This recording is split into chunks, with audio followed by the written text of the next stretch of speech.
आज बरगढ़ गोटे समाजसेवी संगठन ईगल सोशल ग्रुप तरफ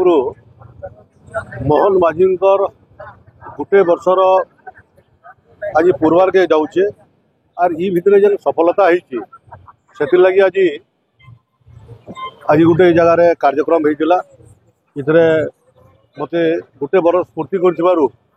आज इनो स्वागत कराइला मुझे बहुत खुशी है आ गोटे वर्ष जहाँ जहाँ विकास काम हो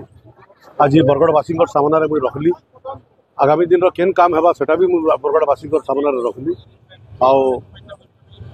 ये कार्यक्रम चलवा और गोटे विधानसभा विधायक हिसाब से मुई उत्तरदायी है जेन मैंने मत मोर भोटर दाता मैंने जेन मत 5 वर्ष तक विधानसभा के पठईन ई वर्ष काଣା करी हिसाब देवार मुझे उत्तरदायी है से लगी मुई पूरा सर्वसाधारण ये गोटे वर्ष केते काम होटा मुझे लोक मान सामने रखबी। जय श्री राम जय माँ समले मो ना राजू महानत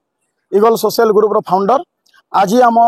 बरगढ़ माननीय विधायक श्री अश्विनी षडंगी महोदय विधायक रूपे गोटे बरस पूर्ति उपलक्षे और ओडिशा सरकार गोटे बरस पूर्ति उपलक्षे केंद्र सरकार 11 वर्ष पूर्ति उपलक्षे आज आम ईगल सोशल ग्रुप तरफ आज गोटे आम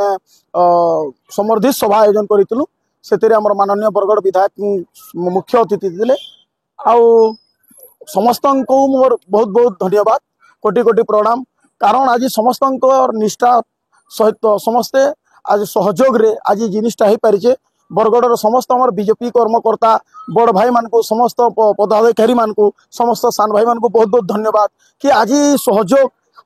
बल रे आज जिनिस करि पारछे आज हमर ईगल सोशल समस्त भाई मान को भी बहुत बहुत धन्यवाद समस्त को माने एतकी माने भीड़ रे भी से निजर काम धाम बंद करी राई करी निजर माने साहाय्य सहयोग करता सब बेले मैं ताकू बहुत बहुत धन्यवाद दूचे आम बहुत गर्वित कि आज आम गोटे माने बीजेपी पार्टी रे अच्छू बहुत खुशी लगुचे कारण बरगढ़ रे जेन 1 वर्ष रे विकास देखी थे आपण माने विगत न शुणी थे मोर हिसाब से 25 वर्ष रे देखी नहीं कारण आप देखुन गोटे वर्ष रे आप देखी थे बरगढ़ रे धनु यात्राटा 1 कोटी गला रंग महल आमर सबुदिन लगी होगा 4-4टा गेट हो गला फ्लाईओवर हवा आपण मैंने देखुन गोटे बरस रे माने काଣା ना करी सरकार माननीय बरगढ़ विधायक को बहुत बहुत धन्यवाद दमा से निजर अंचल से विधानसभा मंडली केन्ता कर उन्नति हेब सब बेले से चिंता करुछन समस्त कमी मानकर चिंता करुछन आर समस्त को माने एनकरेज भी करुछन आज हमर ईगल सोशल ग्रुप के सब बेले माने एनकरेज करुछन कि सब बेले समाज ले काम करो लोकंकर हित ले काम करो और सब उपदेश दूचन एतकी कही